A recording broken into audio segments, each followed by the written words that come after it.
Hello दोस्तों, क्या हाल है। तारीख आज 20 नवंबर 2024, दिन बुधवार, हिंदी तिथि पंचमी। और आइए बात करते हैं आज के मुख्य समाचार में देश भर की तमाम बड़ी खबरों पर नजर डालते हैं। देखिए, एक तो आज के दिन को वर्ल्ड चिल्ड्रंस डे के रूप में मनाया जाता है, यानी विश्व बाल दिवस। वैसे हमारे भारत में तो बाल दिवस 14 नवंबर को मनाते हैं, लेकिन दुनिया भर में विश्व भर में आज के दिन मनाया जाता है। तो सभी चुन्नू मुन्नू बाल गोपाल बच्चों को ढेर सारी शुभकामनाएं। ईश्वर उन्हें हमेशा खुश रखे। और चलिए अब अपन आगे बढ़ते हैं खबरों में। तो देखिए, पहली खबर दोस्तों, एक तो आज 20 नवंबर को शेयर मार्केट में कारोबार नहीं होगा, यानी स्टॉक मार्केट बंद रहेगा आज। वजह ये कि महाराष्ट्र विधानसभा की 288 सीटों पर आज वोटिंग होने जा रही है और इनमें 149 पर भाजपा और कांग्रेस 101 सीटों पर चुनाव लड़ रही है। 6 बड़ी पार्टियों समेत टोटल 158 दल मैदान में है। महाराष्ट्र के अलावा भी झारखंड की भी 38 सीटों पर आज 20 तारीख को ही मतदान होगा। इसकी भी तैयारियां पूरी हुई और इन 2 राज्यों समेत कुल 5 राज्यों की 15 विधानसभा और 1 लोकसभा सीट पर भी आज उपचुनाव होगा। ये भारत के मानचित्र में आप देख सकते हैं कौन कौन से राज्यों में आज इलेक्शन होंगे। वहीं पंजाब सरकार ने भी आज 20 नवंबर को कुछ जिलों में स्कूल बंद करने का नोटिस जारी किया है। इन जिलों में आज स्कूल बंद रहेगा क्योंकि इन जिलों में भी उपचुनाव होने जा रहे हैं। तो और पॉलिटिक्स से एक और खबर है, महाराष्ट्र चुनाव में दमदमी टकसाल करेगी भाजपा का समर्थन। चुनाव से ठीक पहले ये राजनीतिक पार्टी ने बीजेपी का समर्थन देने का ऐलान किया। मुख्य हरचरण खालसा ने यह बयान भी जारी किया। हालांकि कुछ सिख नेताओं ने इस पर आपत्ति भी जताई है। चलिए चुनाव के बाद अब अपन आगे बढ़ते हैं खबरों में। देखिए खबर, हीरा उपभोक्ताओं के हितों की रक्षा से संबंधित मसौदा तैयार करने के लिए केंद्रीय उपभोक्ता संरक्षण प्राधिकरण ने हितधारकों से परामर्श किया, बातचीत भी की देश में हीरा कारोबारियों के हित में। वहीं खबर है दोस्तों, पीएम मोदी ब्राजील में G20 समिट में ब्राजीली राष्ट्रपति से मिले। उन्होंने कहा कि हमने भारत से बहुत कुछ सीखा है, उसी तरह आयोजन चाहते हैं जैसा पिछले साल हुआ था। इस समिट में पीएम मोदी ने चिली और अर्जेंटीना के राष्ट्रपति से भी मुलाकात की। कई अहम मुद्दों पर चर्चा हुई। वहीं ब्राजील के राष्ट्रपति ने भी पीएम मोदी से कहा कि हमने भारत के फैसले को आगे बढ़ाया। और ब्राजील में चीन के विदेश मंत्री वांग यी से भी मिले हमारे विदेश मंत्री एस जयशंकर। इस दौरान भी भारत चीन के बीच डेमचोक डेपसांग से सैनिकों की वापसी पर चर्चा हुई। और एक अच्छी खबर तो ये है दोस्तों कि फिर से शुरू होगी मानसरोवर यात्रा। भारत और चीन के बीच सीधी फ्लाइट सेवा शुरू होने की संभावना पूरी तरह से नजर आ रही है, क्योंकि G20 समिट में इसको लेकर बातचीत भी हुई। चीन और भारत दोनों देशों के विदेश मंत्री ने इस मुद्दे को लेकर बातचीत की, तो भारत चीन के बीच सीधी उड़ान सेवा वापस शुरू हो सकती है। कैलाश मानसरोवर की यात्रा भी अब सीधी फ्लाइट के जरिए कर पाएंगे। भारत चीन के रिश्तों पर सुधार को लेकर ये अच्छी खबर आई है। वही खबर है, विजय माल्या और नीरव मोदी जैसे भारत से पैसे लेकर भागने वालों की अब खेर नहीं, क्योंकि देखिए इस G20 समिट में कीर स्टारमर से मिले पहली बार PM Modi. Free trade agreement समेत कई अहम मुद्दों पर बातचीत हुई। और ये कीर स्टारमर कौन है पता है? ये ब्रिटेन के प्रधानमंत्री है। और इस मुलाकात के दौरान दोनों नेताओं ने विजय माल्या और नीरव मोदी जैसे भगोड़ों का भी मुद्दा उठाया, क्योंकि ये अक्सर भागकर ब्रिटेन, लंदन वगैरह चले जाते हैं। तो जल्दी नीरव मोदी, विजय माल्या को भारत वापस लाया जाएगा। पीएम मोदी ने यूके पीएम से इनके प्रत्यर्पण पर भी बातचीत की। और खबर है कि अगले साल FTA पर भी बात शुरू करेंगे भारत और ब्रिटेन। पीएम मोदी और कीर स्टारमर के बीच अहम बैठक में इस मुद्दों को लेकर भी सहमति बनी। और बताया जा रहा है कि जल्द ही भारत और ब्रिटेन के बीच फ्री ट्रेड एग्रीमेंट पर भी बातचीत फिर से शुरू होगी। है ना। तो ये कुछ पीएम मोदी के ब्राजील विदेश दौरे और G20 समिट के अपडेट रहे। चलिए अब अपन आगे बढ़ते हैं खबरों में। देखिए, एक तो भारत के लिए बड़ी अच्छे गर्व की बात है, एलन मस्क की कंपनी स्पेसएक्स ने भारतीय अंतरिक्ष एजेंसी इसरो के रॉकेट सैटेलाइट GSAT-N2 को लॉन्च किया। और इससे भारत में कम्युनिकेशंस इंफ्रास्ट्रक्चर इंप्रूव होगा और हवाई यात्रा के दौरान भी अब आप इंटरनेट का इस्तेमाल कर पाएंगे। ये लॉन्चिंग भी सफल रही है। वहीं बड़ी खबर देखिए, भाजपा महासचिव पर पैसे बांटने का आरोप लगा। FIR भी दर्ज हुई। दावा किया जा रहा कि ये 5 करोड़ रुपए लाए थे। मुंबई में होटल से मिले 9 लाख रुपए। महाराष्ट्र में विधानसभा चुनाव की वोटिंग से ठीक एक दिन पहले भाजपा के राष्ट्रीय महासचिव विनोद तावड़े पर ये पैसे बांटने का आरोप लगा है। चलिए दोस्तों, प्याज की महंगाई पर देखिए अगली अच्छी खबर। दिल्ली समेत देश के कई राज्यों में पहुंचाई जा रही प्याज की खेप। केंद्र सरकार ने कोल्ड स्टोरेज में रखे प्याज को निकालने का भी फैसला किया है। देश भर में बढ़ रही प्याज की कीमतों को लेकर एक और अच्छी खबर है। नासिक से 840 मीट्रिक टन प्याज लेकर दिल्ली पहुंची कांदा एक्सप्रेस ट्रेन की एक और खेप। और खबर देखिए दोस्तों, दिल्ली के भारत मंडपम में 6.5 करोड़ साल पुराने डायनासोर के अंडे को प्रदर्शनी के लिए लगाया गया। यहाँ देखने वालों की भीड़ भी उमड़ी, देख सकते हैं आप तस्वीरें। और भारत का एक मेगा प्लान देखिए, अमोनिया, हाइड्रोजन और बिजली से चलने वाले जहाज बनाएगा भारत। दुनिया के सामने रखा विजन 2047। दरअसल दक्षिण एशिया का सबसे बड़ा समुद्री विचार पर आधारित शिखर सम्मेलन सागर मंथन नई दिल्ली में शुरू हुआ। और इस दौरान भारत ने जल मार्ग और पानी के जहाज में बेहतरीन टेक्नोलॉजी बढ़ाने पर भी विचार विमर्श किया। पीएम मोदी ने भी सागर मंथन समारोह की सफलता की अपील की और कहा कि राष्ट्रों की सुरक्षा समृद्धि महासागरों से जुड़ी हुई है। चलिए अगली खबर देखिए, मध्य प्रदेश में टैक्स फ्री होगी film the Sabarmati report. Madhya Pradesh के मुख्यमंत्री मोहन यादव बोले कि मैं खुद भी देखने जाऊंगा, मंत्री और विधायकों को भी भेजेंगे। अभी एक दिन पहले आपको बताऊंगा पीएम मोदी भी इस फिल्म की तारीफ कर चुके हैं। और मध्य प्रदेश के बाद छत्तीसगढ़ सरकार ने भी फैसला लिया, इस द साबरमती रिपोर्ट फिल्म को यहाँ भी टैक्स फ्री कर दिया है। तो दर्शकों को इससे छूट मिलेगी। दर्शकों को भी सस्ते टिकट में ये फिल्म मूवी देखने का मौका मिलेगा। 22 साल पहले हुए गोधरा कांड पर आधारित है ये फिल्म। 27 फरवरी 2002 को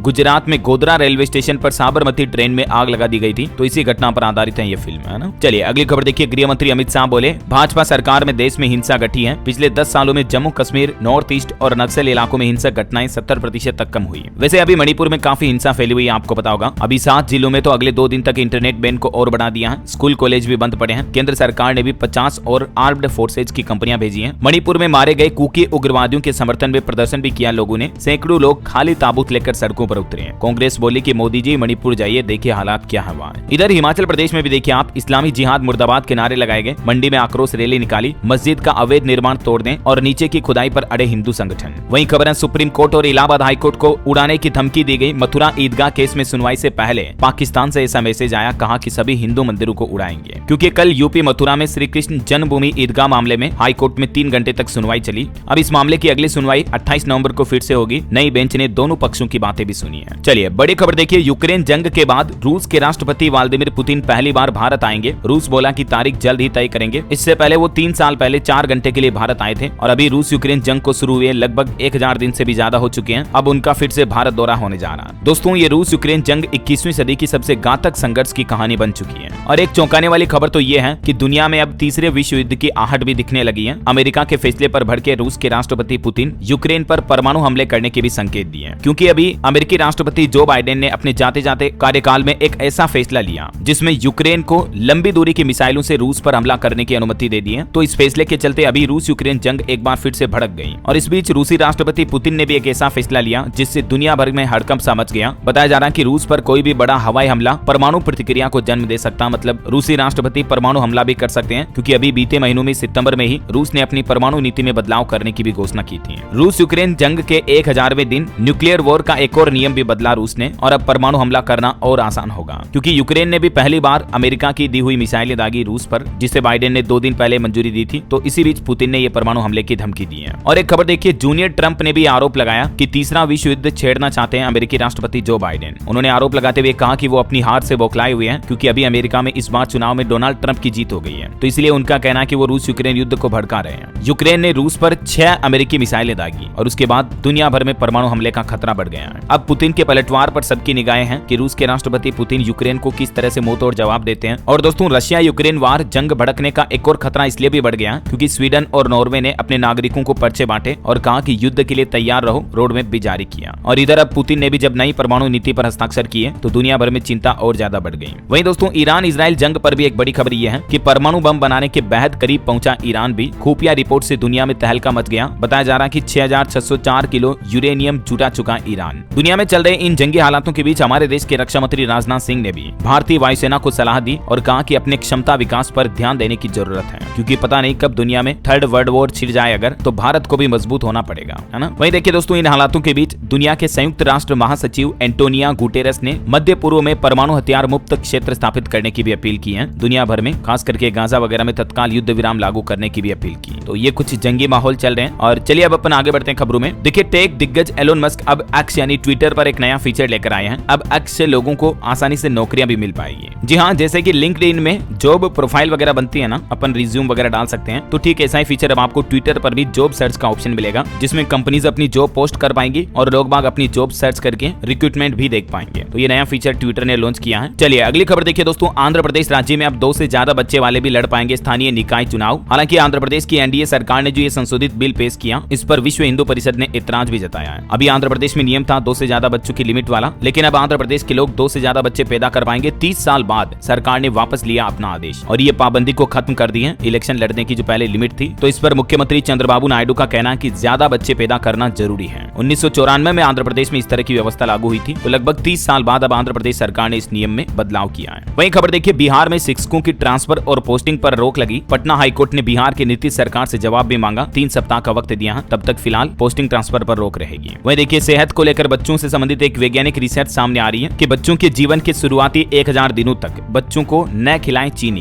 क्योंकि मीठा ज्यादा खाना छोटे बच्चों को बीमार कर रहा है। आजकल के बच्चे जो चॉकलेट खाते हैं, डेयरी मिल्क, किटकैट, 5 स्टार और भी कई तरह की मीठी मीठी चॉकलेटें आती हैं। तो विश्व प्रसिद्ध जनरल साइंस में पब्लिश एक वैज्ञानिक स्टडी के मुताबिक अगर शिशु को जन्म के बाद शुरुआती 1000 दिनों तक शुगर न दिया जाए तो एडल्ट लाइफ में, मतलब जब वो बड़े होते हैं ना, तब उन्हें क्रोनिक डिजीज होने का जोखिम काफी कम हो जाता है। तो बच्चों को ज्यादा मीठी चॉकलेटें ना खिलाएं, ध्यान रखें। दुनिया के कई देशों ने तो बच्चों के लिए फूड पर एडेड शुगर को भी बैन कर रखा है। England, Wales, Germany, America, France, Switzerland वगैरह ने, क्योंकि छोटे बच्चों को चीनी खिलाने के काफी ज्यादा नुकसान है। इससे बच्चों की ग्रोथ प्रभावित हो सकती है, बच्चे का वजन बढ़ सकता है, पाचन संबंधित दिक्कतें हो सकती है, मेटाबॉलिज्म स्लो हो जाता है, दांतों से जुड़ी समस्याएं और एलर्जिक रिएक्शन भी होता है। मतलब देखिए आप कितने ज्यादा साइड इफेक्ट हैं बच्चों को चीनी खिलाने के। देश के एक्सपर्ट डॉक्टर्स का भी यही कहना है इस रिसर्च के बाद कि बच्चों को ज्यादा शुगर ना खिलाएं, बल्कि बच्चों में हेल्दी खाने की आदत डालें। फल फ्रूट खिलाएं, उन्हें जूस खिलाएं पिलाएं, सब्जियां खिलाएं, ड्राई फ्रूट्स खिलाएं, सलाद दें, अच्छी चीजें खिलाएं, कहने का मतलब है ना। तो ये तो हो गई बच्चों की रिसर्च की बात। और चलिए अगली खबर देखिए आप। कल विश्व शौचालय दिवस था, आपको पता होगा, और इस मौके पर केंद्र सरकार ने कहा कि हमारा शौचालय हमारा सम्मान है। एक नए राष्ट्रव्यापी अभियान की शुरुआत की भारत के जल शक्ति मंत्रालय की तरफ से। विश्व शौचालय दिवस के मौके पर ये 3 सप्ताह के इस नाम से नए अभियान की शुरुआत की है। इसका मकसद है स्वच्छता को बढ़ावा देना, और जहां अभी तक भी शौचालय नहीं है तो वहां शौचालय को अभी भी डेवलप करने का प्रयास करेगी सरकार, और लोगों को जागरूक करेगी, है ना। वहीं दोस्तों प्रदूषण पर बड़ी खबर देखिए। दिल्ली के कई इलाकों में तो AQI अब 500 तक पहुंचा, और बढ़ते प्रदूषण को रोकने के लिए ज्यादा प्रयासों की जरूरत है। देश भर के एक्सपर्ट का भी ये कहना है। अभी एक दिन पहले आपको पता होगा दोस्तों, दिल्ली प्रदूषण मामले पर सुप्रीम कोर्ट में भी सुनवाई हुई। सुप्रीम कोर्ट ने कहा 12वीं तक के स्कूल बंद करो, तो कई राज्यों में कर भी दिए गए, दिल्ली समेत। और कांग्रेस सांसद शशि थरूर भी बोले कि दिल्ली नवंबर से जनवरी तक रहने लायक इलाका ही नहीं रहा है, क्या इसे देश की राजधानी बने रहना चाहिए। विपक्ष ने भी ये तंज कसा दिल्ली में बढ़ रहे प्रदूषण पर। दिल्ली की एयर क्वालिटी बेहद खतरनाक लेवल तक पहुंच चुकी है। विजिबिलिटी 150 मीटर तक रह गई है। 100 फ्लाइट्स देरी से पहुंची, 15 डाइवर्ट की गई। 12वीं तक के क्लासेस भी ऑनलाइन कर दिए गए हैं इन प्रदूषण के हालातों के चलते हैं। एक बड़ी चिंताजनक रिपोर्ट देखिए, वैज्ञानिकों की रिसर्च में पता चला है कि बीते 18 साल में 72% तक प्रदूषण बढ़ा हमारी दिल्ली में। विकट हालात में लोगों की सेहत को काफी ज्यादा नुकसान पहुंच रहा है, और जो इन क्षेत्र में रहते हैं लोग बाग, ऐसे प्रदूषित इलाकों में, उनकी जिंदगी के 7 साल कम हो जाते हैं। मतलब जल्दी मरते हैं ऐसे लोग बाग, 7 साल कम जीते हैं, क्योंकि रोजाना कई सिगरेट पीने जितना तो नुकसान उन्हें सिर्फ सांस लेने से हो रहा है। और इसी बीच दोस्तों, दिल्ली में बढ़ते प्रदूषण पर नियंत्रण लगाने के लिए मंत्री ने कृत्रिम बारिश की भी मंजूरी मांगी है केंद्र सरकार से। दिल्ली के पर्यावरण मंत्री गोपाल राय ने केंद्र सरकार को चिट्ठी लिखी और कहा कि दिल्ली को अब आर्टिफिशियल रेन ही, यानी कृत्रिम बारिश ही प्रदूषण से बचा सकती है। तो देखते हैं इस पर केंद्र सरकार भी क्या फैसला सुनाती है। बाकी दिल्ली से सटे कुछ शहरों में अब वर्क फ्रॉम होम भी शुरू हो चुका है। प्राइवेट और कॉर्पोरेट दफ्तरों के लिए भी प्रशासन ने एडवाइजरी जारी की। हरियाणा गुरुग्राम वगैरह में ये नया वर्क फ्रॉम होम सिस्टम भी लागू हुआ। और एक खबर अच्छी है, दिल्ली से सटे इस शहर के 24 मार्गों पर चलेगी 500 इलेक्ट्रिक बसें। गौतम बुद्ध नगर और इसके आसपास रहने वाले लोगों के लिए अच्छी खबर है, क्योंकि इन्हीं रूट पर ये नई 500 इलेक्ट्रिक बसें चलाने का फैसला किया है प्रशासन ने। इसके अलावा देखिए, दिल्ली परिवहन विभाग ने भी वाहनों की फिटनेस जांच के लिए एक नया आदेश जारी किया, जिसमें अब ये काम वाहन निरीक्षण इकाई VIU को सौंपा गया है। वहीं दिल्ली के अलावा पंजाब में भी देखिए 888 जगहों पर और पराली जलाने की घटनाएं पकड़ी गई बीते 12 घंटों के दौरान। चंडीगढ़ में कोहरे का ऑरेंज अलर्ट, अमृतसर में भी AQI 250 के लगभग चल रहा है। और एक मीडिया रिपोर्ट्स तो ये भी आ रही दोस्तों कि हमारे पड़ोसी देश पाकिस्तान और अफगानिस्तान से भी दिल्ली में प्रदूषण आ रहा है, क्योंकि पाकिस्तान के लाहौर में तो AQI 2000 के भी पार चल रहा। मतलब देखिए आप, सारे लेवल टूट गए, बहुत गंभीर खतरनाक लेवल पर पहुंच चुका है लाहौर में प्रदूषण का स्तर अभी। तो ये प्रदूषण के हालात चल रहे हैं दिल्ली और दुनिया भर में। और चलिए अगली खबर देखिए, हरियाणा से एक अनोखी घटना सामने आई है। 11 पौधे देकर बेटी को विदा किया। पिता ने दूल्हे को 1 रुपए का सुगुन दिया और दहेज प्रथा को समाज के लिए बीमारी बताया। बहुत ही अच्छा संदेश दिया। हरियाणा के नारनौल में एक पिता ने बिना दहेज के अपनी बेटी की शादी की, मात्र 1 रुपए में कन्यादान किया। इससे पहले भी मैंने आपको एक इंडियन आर्मी के जवान की इसी तरह की शादी बताई थी। ये खबरें मैं इसलिए बताता हूँ ताकि समाज में एक अच्छा संदेश जाए, है ना, क्योंकि अभी भी हमारे समाज में दहेज प्रथा की काफी कुरीतियां फैली हुई हैं। बहरहाल अभी तो कुछ और महत्वपूर्ण और काम की खबरें देखेंगे दोस्तों अपन, लेकिन फिलहाल वक्त हो चला है आज के ताजा मौसम समाचार जानने का। तो देखिए, एक तो चक्रवात तूफान का एक और अलर्ट जारी हुआ। बंगाल की खाड़ी में एक नया साइक्लोन बन रहा है। IMD की तरफ से चेतावनी जारी करते हुए कहा कि 21 नवंबर से यह तूफान तबाही मचा सकता है, और ये चक्रवाती तूफान 22 से 23 नवंबर के बीच और अधिक तीव्र हो सकता है। इससे पहले आपको पता होगा, इस सीजन का पहला चक्रवात तूफान दाना आया था, और इस नए तूफान का नाम फेनगल रखा जाएगा। इस तूफान की वजह से श्रीलंका में भी तबाही मच सकती है। भारत के भी कुछ राज्यों में चेतावनी है, आगे और अपडेट आएगा तो मैं आपको बता दूंगा। वहीं अभी सर्दियों का सीजन शुरू हो चुका है। मध्य प्रदेश, उत्तर प्रदेश समेत 7 राज्यों में घने कोहरे का भी अलर्ट जारी किया है। यूपी आगरा में तो देखिए विजिबिलिटी 0 तक पहुंच चुकी है। गाड़ी चलाना भी मुश्किल हो रहा है। तो आजकल इन कोहरे के दिनों में दोस्तों आप भी हाईवे पर या सड़कों पर गाड़ी चलाएं तो थोड़ा धीरे चलाएं और ध्यान से चलें, क्योंकि ऐसे सीजन में कई एक्सीडेंट की घटनाएं भी हो जाती है। मैंने आपको बताया था अपडेट। देखिए कुछ राज्यों के हालात। पंजाब में भी 4 दिन तक घनी धुंध का अलर्ट, हादसों का भी खतरा हो सकता है। मौसम विभाग की तरफ से चेतावनी जारी की गई। छत्तीसगढ़ में अगले 5 दिन तक बढ़ेगी ठंड, 3 डिग्री तक लुढ़केगा रात का पारा। मध्य प्रदेश ग्वालियर में भी घना कोहरा छाया, 500 मीटर रही विजिबिलिटी। और कोहरे के कारण राजस्थान में भी देखिए हाईवे पर रेंगते नजर आई गाड़ियां, विजिबिलिटी 50 मीटर से भी कम रही। बिहार में भी अगले 3-4 दिनों में और ठंड बढ़ेगी। बिहार के 19 जिलों में घने कोहरे का भी अलर्ट है, और कोहरे के कारण 17 ट्रेनें, 6 फ्लाइट भी लेट हुई। लद्दाख, कश्मीर वगैरह में सीजन की पहली बर्फबारी भी देखी गई। इतने कोहरे की वजह से दोस्तों धुएं के साए में हो रहा कारोबार, उत्तर भारत के 34 लाख छोटे व मझोले कारोबारी भी प्रभावित हुए हैं। उत्तर भारत भारत के कई राज्यों में धुंध फैली हुई है अभी। और भी अगले 24 घंटों के दौरान कुछ राज्यों में मौसम की संभावित गतिविधियों में बारिश का भी अलर्ट है, जिसकी जानकारी भी आप देख सकते हैं। और चलिए मौसम के बाद दोस्तों सराफा बाजार पर नजर डालें अपन। तो देखिए सोने के दाम फिर से बढ़ने लगे हैं। सोना 75,000 के पार निकला, 2 दिन में ही 1801 रुपए तक महंगा हुआ। चांदी भी वापस 90,843 रुपए प्रति किलो पर पहुंच चुकी है। अभी अलग अलग कैरेट के हिसाब से सोने का रेट क्या चलना देख सकते हैं आप। 24 कैरेट सोना 75,500 पर, 22 कैरेट गोल्ड का रेट 69,000 पर चल रहा है। चलिए कुछ मार्केट के अपडेट भी देख लेते हैं। तो देखिए आखिरकार कई दिनों बाद भारत के शेयर बाजार में हरे रंग पर क्लोजिंग देखी गई, मतलब सेंसेक्स 239 अंक चढ़ा, निफ्टी भी 23,500 के पार पहुंचा वापस। वही खबर है एनटीपीसी ग्रीन आईपीओ का स्टेटस देखिए, पहले दिन 33% सब्सक्राइब हुआ, लेकिन खुदरा निवेशकों का हिस्सा पूरी तरह से बढ़ चुका है, यानी अब रिटेल इन्वेस्टर और नहीं घुस सके हैं। और खबर है होनसा कंज्यूमर का शेयर 2 दिन में ही 30% तक गिरा। ये स्टॉक अभी गिरकर 262 पर आ गया, क्योंकि कंपनी को दूसरी तिमाही में 19 करोड़ का घाटा हुआ, तो उसके बाद इसके स्टॉक में तगड़ी गिरावट देखने को मिली है। और खबर है विशाल मेगा मार्ट भी 8,000 करोड़ का आईपीओ लाने जा रही है। दिसंबर के मध्य तक विशाल मेगा मार्ट कंपनी अपना आईपीओ लॉन्च कर सकती है, और अगर आता है तो ये 2024 का सबसे बड़ा प्राइवेट इक्विटी समर्थित आईपीओ होगा। और खबर देखिए सिगरेट बनाने वाली कंपनी ने दिया 1750% डिविडेंड देने का ऐलान, क्योंकि कंपनी के नतीजे बहुत अच्छे आए हैं। ये कंपनी है दोस्तों गॉडफ्रे फिलिप्स इंडिया, इसकी तरफ से निवेशकों को यह बड़ा तोहफा दिया गया। वही खबर है कि कंज्यूमर गुड्स बनाने वाली कंपनी राजस्थान में लगाएगी रेफ्रिजरेटर का प्लांट, 480 करोड़ रुपए का निवेश करेगी। हेवेल्स इंडिया की तरफ से यह प्लान बनाया गया है। राजस्थान के गिलोट में ये रेफ्रिजरेटर का कारखाना लगाएगी कंपनी। और खबर है अडानी ग्रुप भी अगले 5 साल में रिन्यूएबल एनर्जी में $35 अरब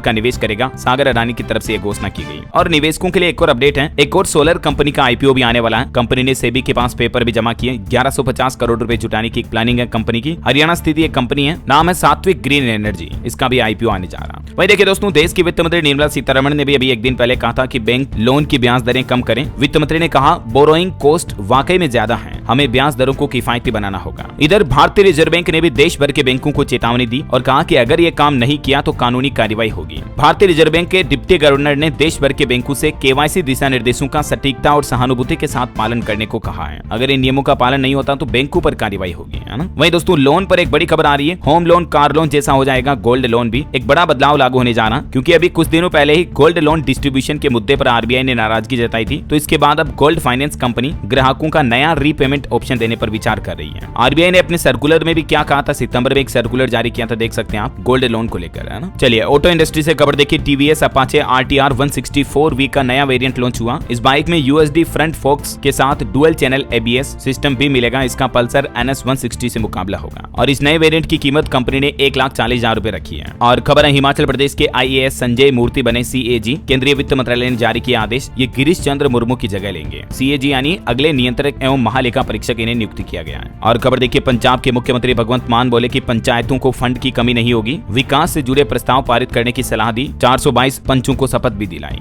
इंडियन रेलवे का एक नया प्लान देखिए दोस्तों, नवंबर के अंत तक 370 ट्रेनों में जोड़े जाएंगे 1000 नए जनरल कोच, ताकि रेल यात्रियों की भीड़ और कम हो सके, लोगों को आने जाने में दिक्कत ना हो, है ना। वहीं एग्रीकल्चर पर देखिए, कृषि मंत्री ने चिंता जताते हुए कहा कि देश की 30% खेती की जमीन पर मिट्टी की गुणवत्ता खराब हो रही है, जिसे सुधार करना जरूरी है। और हिमाचल प्रदेश के लोगों को बिजली का बड़ा झटका लगने वाला है, क्योंकि बिजली उपभोक्ताओं को अब देना होगा पर्यावरण और दूध उपकर भी, मतलब इन्वायरमेंट और मिल्क टैक्स लगेगा बिजली बिल के ऊपर। इस नए विधेयक को हिमाचल प्रदेश के राज्यपाल ने भी मंजूरी दे दी है। राज्य के 22 लाख घरेलू उपभोक्ताओं को अब प्रति यूनिट 10 पैसे दूध उपकर के रूप में चुकाने होंगे। तो प्रति यूनिट उनके 10 पैसे रेट तो इस वजह से बढ़ जाएंगे। इसके अलावा 2 पैसे से लेकर 6 पैसे तक पर्यावरण उपकर के तौर पर भी चुकाने होंगे। तो लगभग 12 से 16 पैसे प्रति यूनिट बिजली की रेटें बढ़ जाएगी हिमाचल प्रदेश में लोगों की, ठीक है। और खबर है दोस्तों उत्तर प्रदेश में देखिए, लखनऊ में बनेगी देश की पहली नाइट सफारी। 900 एकड़ में इसका विस्तार होगा। लखनऊ में खुलने जा रही ये जंगल सफारी, ये देश की पहली और विश्व की दुनिया की 5वीं नाइट सफारी है, जो हमारे यूपी के लखनऊ में खुलने जा रही है। मुख्यमंत्री योगी आदित्यनाथ ने ऑफिशियली इसकी घोषणा की है और इसे दिसंबर 2026 तक पर्यटकों के लिए भी खोल दिया जाएगा। किसान भाई लोगों से जुड़ा एक और अपडेट आ रहा, पीएम किसान योजना में नाम जुड़वाने का मौका है। सरकार ने एक महा अभियान शुरू किया। अगर आप भी प्रधानमंत्री किसान योजना में अभी तक फॉर्म नहीं भरे हैं और जुड़ना चाहते हैं, तो 15 दिसंबर तक MP सरकार की तरफ से ये अभियान निकाला गया है, राजस्व महाअभियान 3.0 के नाम से। तो किसान भाई लोग इस अभियान में हिस्सा लेकर जुड़ सकते हैं। पीएम किसान पोर्टल के माध्यम से भी आप ऑनलाइन आवेदन कर सकते हैं। चलिए टेक न्यूज से खबर देखिए, एंड्रॉइड 15 में मिला तगड़ा अपडेट। अब पहले से कई ज्यादा फास्ट चलेगी आपके मोबाइल फोन की बैटरी, क्योंकि कंपनी ने अपने ऑपरेटिंग सिस्टम में ये नया अपडेट जारी किया है। और भारत में देखिए मेटा कंपनी को भी बड़ा झटका लगा। मेटा व्हाट्सएप पर 213 करोड़ का जुर्माना और 5 साल का बैन लगा दिया है। मतलब बैन इस बात पर लगा कि व्हाट्सएप पर मेटा की दूसरी कंपनियों के साथ डेटा शेयर नहीं कर पाएगी। तो CCI के इस फैसले पर मेटा ने आपत्ति भी जताई और व्हाट्सएप डेटा शेयरिंग मामले में एंटी ट्रस्ट आदेश के खिलाफ अपील करने की भी बात कही है मेटा ने। चलिए अगली खबर देखिए। इस राज्य में शुरू हुआ भारत का पहला ऑनलाइन कोर्ट। 24 आवर्स यानी 24 घंटे इसमें सुनवाई होगी और ये पहला ऑनलाइन कोर्ट केरल के कोल्लम में शुरू हुआ है। ये कोर्ट 24 घंटे तक चलेगा और इसमें इस महीने की 20 तारीख से यानी आज से ही मामलों पर सुनवाई होना भी शुरू हो जाएगी। इस कोर्ट में 1 मजिस्ट्रेट और 3 कर्मचारी होंगे और ये देश का पहला 24 आवर चलने वाला ऑनलाइन कोर्ट बन चुका है। करंट अफेयर्स के हिसाब से इंपॉर्टेंट है, ध्यान रखिएगा ये। वहीं खबर है दोस्तों, पीएम मोदी के मन की बात अब आपको पीली भाषा में भी सुनने को मिलेगी। झाबुआ के 80 टीचर्स ने इसका ट्रांसलेट किया मध्य प्रदेश झाबुआ जिले में। जनजातीय समुदाय के लोगों में ज्ञान प्रसार के लिए ये इसका अनुवाद किया गया है ना। और भूकंप पर बड़ी खबर आ रही। गुजरात के कच्छ में लगे भूकंप के तेज झटके, रिएक्टर स्केल पर तीव्रता 4.0 रही। हालांकि गनीमत रही कि कोई हताहत नहीं हुई, किसी जान माल का नुकसान नहीं हुआ। बिहार में शराबबंदी पर एक चौंकाने वाली रिपोर्ट देखिए। एंटी लीकर टास्क फोर्स के पास पकड़ी गई 32 लीटर शराब, दरोगा समेत 7 लोगों को गिरफ्तार किया। मतलब देखिए आप, पुलिस वाले खुद ही बिहार में शराब की तस्करी कर रहे हैं, जबकि बिहार की नीतीश सरकार ने राज्य में शराब बैन कर रखी है। रक्षक ही भक्षक बन रहे हैं, तो फिर क्या कहोगे आप। चलिए निवेशकों के लिए खबर है दोस्तों, आईसीआईसीआई प्रूडेंशियल ने लॉन्च किया एक नया इक्विटी फंड। इसमें भी आप निवेश कर सकते हैं अगर करना चाहते तो। देश का तीसरा सबसे बड़ा म्यूचुअल फंड हाउस है ये, उसकी तरफ से ये इस नाम से नया म्यूचुअल फंड लॉन्च किया गया है। वहीं बिहार में भी युवाओं के लिए अच्छी खबर देखिए, निवेश की बाहर आने वाली है। 15 आईटी कंपनियां 200 करोड़ का इन्वेस्टमेंट करेगी, जिससे कारोबार और रोजगार दोनों को बढ़ावा मिलेगा। और खबर देखिए, दिल्ली में आयोजित होगा महाकुंभ कॉन्क्लेव। समुद्र मंथन से लेकर दिखेगी एआई चैटबॉट तक की झलक। महाकुंभ 2025 को लेकर ये भी प्लान बनाया जा रहा है। वहीं बॉलीवुड से खबर देखिए दोस्तों, AR रहमान से अलग हो रही उनकी बेगम शायरा बानो। शादी के 29 साल बाद म्यूजिक इंडस्ट्री के जाने माने संगीतकार सिंगर AR रहमान अब तलाक लेने जा रहे हैं। उनकी पत्नी ने खुद तलाक का ऐलान किया और कहा कि 29 साल की शादी को तोड़ा, बोली कि मैं थक गई हूँ। वहीं खबर है, केंद्र सरकार ने शीतकालीन सत्र से पहले 24 नवंबर को सर्वदलीय बैठक बुलाई। देखते हैं इसमें क्या बड़े फैसले लिए जाते हैं। ये सत्र 25 नवंबर से शुरू होगा, जो कि 20 दिसंबर को समाप्त होगा। और खबर देखिए, नेपाल भारत सीमा सुरक्षा को लेकर बैठक हुई। सीमा पर अपराध नियंत्रण के लिए अधिक प्रभावी कदम उठाने का निर्णय भी लिया गया। रक्षा मंत्री राजनाथ सिंह ने नई दिल्ली में भारतीय वायुसेना की द्विवार्षिक कमांडरों के सम्मेलन को भी संबोधित किया। और कर्नाटक के मुख्यमंत्री सिद्धारमैया ने भी बेंगलुरु में 27वें एशिया के सबसे बड़े टेक शिखर सम्मेलन का उद्घाटन किया। गृह मंत्री अमित शाह ने भी गुजरात के गांधीनगर में 50वें अखिल भारतीय पुलिस विज्ञान सम्मेलन का उद्घाटन किया। और देखिए, केंद्रीय मंत्री सर्बानंद सोनोवाल बोले कि साल 2047 तक बंदरगाह प्रबंधन क्षमता को 10,000 मिलियन मीट्रिक टन करने का लक्ष्य तय किया सरकार ने। वहीं खबर देखिए, 55वां भारतीय अंतर्राष्ट्रीय फिल्म समारोह आज बुधवार को गोवा में शुरू होगा। ये विशाल आयोजन इस महीने की 28 तारीख तक चलेगा। वहीं खबर है दोस्तों, इस साल सितंबर में कर्मचारी राज्य बीमा योजना यानी ESIC से 20,58,000 नए कर्मचारी जुड़े, इनको पंजीकृत किया गया। और देखिए, वायुसेना ने उत्तराखंड में उत्तरकाशी जिले के चिन्यालीसोड़ एयरपोर्ट पर 11 दिवसीय अभ्यास की भी शुरुआत की है। वहीं देश के रोजगार पर भी एक अच्छी रिपोर्ट आ रही है। देश में दिनों दिन लगातार रोजगार बढ़ रहा है। जुलाई से सितंबर तिमाही के बीच शहरी क्षेत्रों में रोजगार दर बढ़कर 50.4% हुई है। और देखिए, दिल्ली की आम आदमी पार्टी नेता सत्येंद्र जैन को मनी लॉन्ड्रिंग केस में नहीं मिली क्लीन चिट। दिल्ली हाईकोर्ट में उन्होंने याचिका लगाई थी, तो इस याचिका को हाईकोर्ट ने खारिज कर दिया। और खेल समाचार से जुड़े कुछ अपडेट देखिए दोस्तों, भारत ने जापान को सेमीफाइनल में पराजित किया। हॉकी इंडिया के मैच में आज फाइनल में चीन से होगा टीम इंडिया का मुकाबला। बिहार के राजगीर में ये मुकाबले चल रहे हैं। बिहार में महिलाओं की एशियाई हॉकी चैंपियनशिप ट्रॉफी में अभी भारत फाइनल में पहुंच चुका है, तो ये अच्छी बात है। देखते हैं आज क्या नतीजे आते हैं। और वहीं खबर है, पश्चिम बंगाल ने चौथी राष्ट्रीय फिन स्विमिंग चैंपियनशिप में जीत हासिल की। GT ओपन 2024 में ज्योति सुरेखा ने स्वर्ण पदक और अभिषेक वर्मा ने रजत पदक जीता। ओडिशा राज्य ने भी 14वीं सीनियर राष्ट्रीय हॉकी चैंपियनशिप में पहला स्वर्ण पदक जीता। और मिताली राज को ACA महिला क्रिकेट संचालन के लिए भी मेंटर नियुक्त किया गया। तो ये कुछ स्पोर्ट्स न्यूज अपडेट रहे।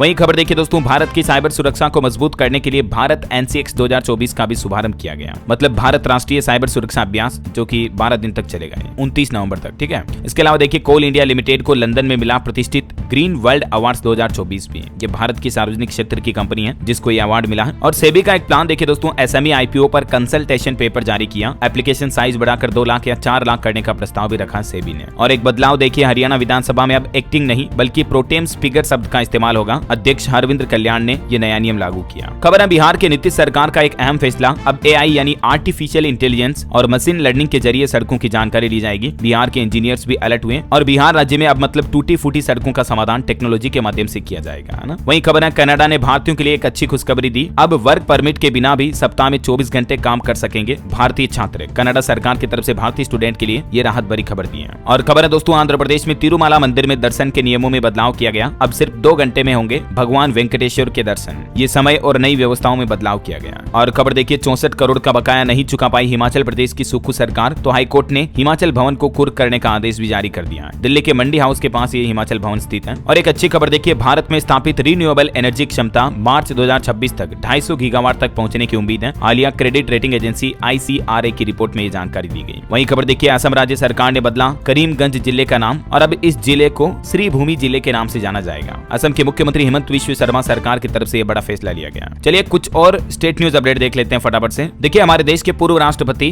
रामनाथ कोविंद अभी राजस्थान जोधपुर पहुंच चुके हैं। 22 नवंबर तक वो यहाँ यात्रा पर रहेंगे। और देखिए मध्य प्रदेश के छतरपुर में बागेश्वर धाम के पंडित धीरेन्द्र कृष्ण शास्त्री बोले कि जात पात नहीं मिटेगी तो हिंदू एक नहीं होगा। उन्होंने कहा कि इस्लाम में भी कई जातियां हैं, लेकिन जब धर्म पर बात आती है तो वे सिर्फ मुस्लिम बन जाते हैं। सभी अलग अलग जातियों के मुस्लिम भाई लोग एक हो जाते हैं। तो ऐसा ही हिंदुओं में भी होना चाहिए, जात पात को खत्म करना चाहिए। वाकई में बहुत ही अच्छे विचार व्यक्त किए उन्होंने। वही खबर है मध्य प्रदेश में 5 साल में 2.5 लाख सरकारी नौकरियां मिलेगी। सरकार ने तय किया सालाना भर्ती का फॉर्मूला भी, एग्जाम कैलेंडर भी जारी किया जाएगा। मध्य प्रदेश के मुख्यमंत्री डॉक्टर मोहन यादव की तरफ से ऑफिशियली ये बड़ी घोषणा की गई। और खबर है एमपी राज्य का पहला राज्य स्तरीय पुलिस अस्पताल भी बनकर तैयार हुआ। 23 नवंबर को इसका भी मुख्यमंत्री उद्घाटन कर सकते हैं। भोपाल में ये पहला राज्य का अस्पताल बनाया गया है। और छत्तीसगढ़ राज्य भी देश में पहला ऐसा राज्य बन चुका है जहां अपनों को ही जमीन देने के लिए संपत्ति का 0.8% पंजीयन शुल्क नहीं लगेगा। मतलब कोई दान करना चाहता, बंटवारा करना चाहता या हक त्याग करना चाहता है तो अब रजिस्ट्री पंजीकरण के लिए इतनी ज्यादा फीस नहीं लगेगी, क्योंकि हाल ही में छत्तीसगढ़ सरकार ने प्रॉपर्टी रजिस्ट्री से जुड़े कुछ नए नियम भी लागू किए थे। मैंने आपको बताए थे पुराने और नए नियमों के बारे में भी, है ना। वहीं खबर है दोस्तों, बिहार राज्य की यात्रा पर निकलेंगे मुख्यमंत्री नीतीश कुमार। महिला संवाद कार्यक्रम के लिए 225 करोड़ रुपए भी मंजूर किए। नीतीश कैबिनेट बैठक में 9 एजेंडों पर भी मुहर लगी। और खबर देखिए हरियाणा के भी 11 जिलों में अभी 12वीं तक के स्कूल बंद कर दिए गए हैं। पहली से 5वीं तक के स्कूलों में भी छुट्टियां घोषित की गई। प्रदूषण बढ़ने पर 2 जगहों पर वर्क फ्रॉम होम की एडवाइजरी भी जारी हुई। और देखिए हरियाणा में राशन कार्ड धारकों को इस नवंबर के महीने के अंत तक करवाना होगा ई-केवाईसी। फर्जी ग्राहक नहीं ले पाएंगे राशन। अब सरकार की तरफ से निर्देश जारी किया। 30 नवंबर अंतिम तारीख तय की। वहीं पंजाब में देखिए प्रधानमंत्री आवास योजना की राशि बढ़ा दी है। भगवंत मान सरकार की तरफ से 25,000 रुपए की जगह 1 लाख रुपए देने की घोषणा की है। और मकान बनाने के लिए भी 2.5 लाख रुपए दिए जाएंगे। तो पंजाब वासियों के लिए वाकई में बहुत ही अच्छी राहत भरी घोषणा की गई है। और खबर है उत्तराखंड में नए प्रारूप पर बनाई जाएगी सभी विभागों की वेबसाइट। मुख्यमंत्री पुष्कर सिंह धामी की तरफ से निर्देश जारी किए गए। वहीं पेटीएम की तरफ से देखिए एक नई सर्विस लॉन्च की गई। अब विदेश यात्रा के दौरान भी आप पेटीएम ऐप के जरिए पेमेंट कर पाएंगे। ये इंटरनेशनल डेस्टिनेशन पर भी काम करेगा। जहां जहां जिन देशों में यूपीआई को स्वीकार किया जाता है तो यहाँ पर अब आप पेटीएम का इजीली इस्तेमाल कर पाएंगे, है ना।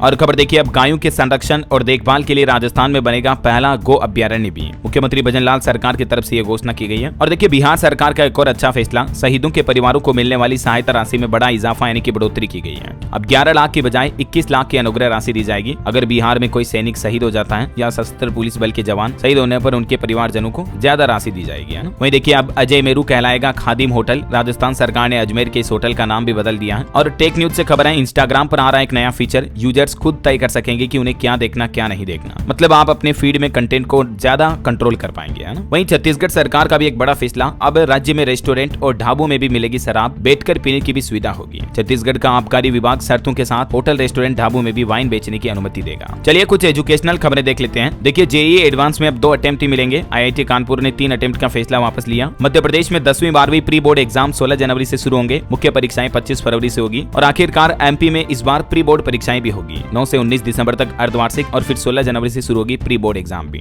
ठीक है, तो ज्यादा जानकारी आप एमपी बोर्ड के पोर्टल पर चेक कर लीजिएगा। कल यूपी बोर्ड ने भी एग्जाम डेट शीट जारी कर दी थी। मैंने आपको बताया था 10वीं 12वीं का परीक्षा शेड्यूल 2025 का। इसके अलावा देखिए आप उत्तर प्रदेश रोडवेज में ड्राइवर बनने का सुनहरा मौका है। एक साथ 7,188 चालकों की भर्ती की जाएगी। रोजगार मेले के जरिए यूपी सरकार ड्राइवरों की बंपर भर्ती निकालने जा रही है। परिवहन मंत्री की तरफ से यह बात की घोषणा भी की गई, देख सकते हैं आप। वहीं खबर है बीएचयू यानी बनारस हिंदू यूनिवर्सिटी के छात्रों को भी मिलेगी नौकरी। कैंपस प्लेसमेंट की शुरुआत हुई। 4,000 विद्यार्थी करेंगे आवेदन। 200 कंपनियां आएगी। इस साल 2024-25 के लिए प्लेसमेंट की शुरुआत हो चुकी है। और देखिए हिमाचल प्रदेश में 18,000 स्कूलों में 4 लाख विद्यार्थियों ने दिया मॉक टेस्ट। अब 4 दिसंबर को परख सर्वे की मुख्य परीक्षा भी होगी। और एक खबर है दोस्तों, राजस्थान के अग्निवीर को पहली बार मिला शहीद का दर्जा। आतंकियों ने इनको सर में गोली मारी थी। ये पैरा स्पेशल फोर्स का हिस्सा थे। 17 महीने सेना में रहे। जितेंद्र सिंह इनका नाम है। और ये राजस्थान राज्य के पहले ऐसे अग्निवीर होंगे जिन्हें शहीद का दर्जा दिया जाएगा। सरकार की तरफ से इनको ये लाभ वगैरह भी मिलेंगे। ईश्वर इनकी आत्मा को शांति दे, हमारी यही प्रार्थना है। चलिए अंत में दोस्तों आज के राशिफल पर नजर डाल लेते हैं। देखिए कन्या राशि वालों को नौकरी में पदोन्नति मिल सकती है और तुला राशि वालों के इनकम सोर्स बढ़ेंगे। मिथुन राशि के लोग दूसरों के साथ अपनी तुलना न करें और तुला राशि के लोग सही गलत का चुनाव सतर्कता से करें। और हाँ, आप मुझे कमेंट करके बताइए दोस्तों कि अभी ब्राजील से पहले G20 समिट का आयोजन किस देश में हुआ था। कमेंट करके लिखना। आपको सही जवाब देने वाले लोगों को रैंडमली सेलेक्ट होने पर DLS न्यूज टीम की तरफ से एक शानदार सरप्राइज गिफ्ट जीतने का मौका मिलेगा। और इसी के साथ ही अगर आपको वीडियो अच्छा लगा तो इसे लाइक करना, शेयर भी करना। DLS न्यूज चैनल को सब्सक्राइब करके बेल आइकन जरूर दबा देना रोजाना ऐसी इन्फॉर्मेटिव काम की खबरें देखते रहने के लिए। ओके, ख्याल रखिएगा अपने आप का, अपने परिवार का। मिलेंगे अगले नेक्स्ट अपडेट में, तब तक के लिए जय हिंद, जय भारत, वंदे मातरम।